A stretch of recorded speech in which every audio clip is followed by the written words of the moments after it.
Hello again. We are into the fourth week of Lent,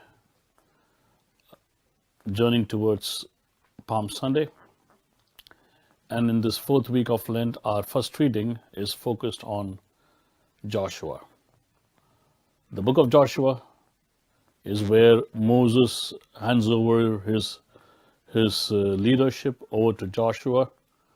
And Joshua is the one who has to take his people into the promised land, the land of Canaan. And today's reading is at the cusp of moving into the promised land. And as they are about to, they're in a place called Gilgal. You're circling back, coming back to God, if you want to call.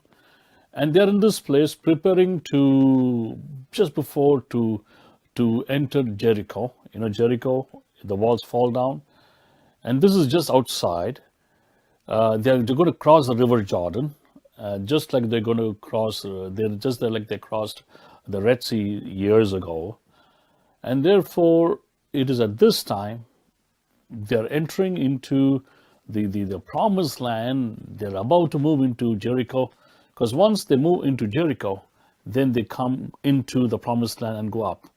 If you see my finger as the Jordan Valley, the Jordan River, okay, they are moving here.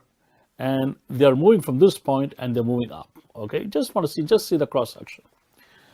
And therefore, as they're about to, they're already in the place that God is giving to them. They're already looking at the place. They're preparing for the siege of Jericho.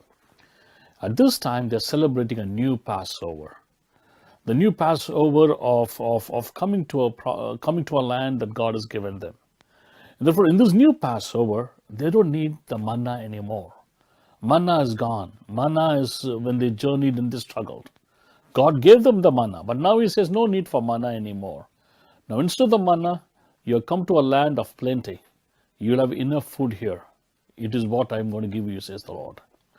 And therefore, new Passover, at that time, no need for manna, but good food that God is giving them, a land flowing with milk and honey, as the promise goes.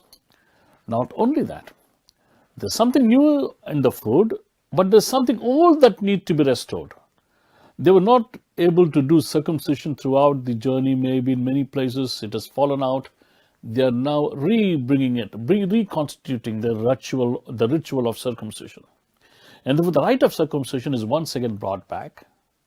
But the newness of the food is coming back as they are at the cusp of entering into the whole promised land just before the siege of Jericho.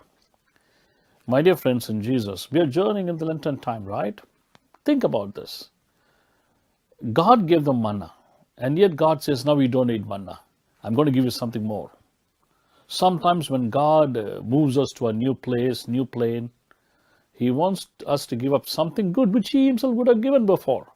But now he says, I've got something different for you. Leave what I gave you before. Move to the new pasture, so to speak. Sometimes it is not just giving up the old, sometimes it is restoring the old also.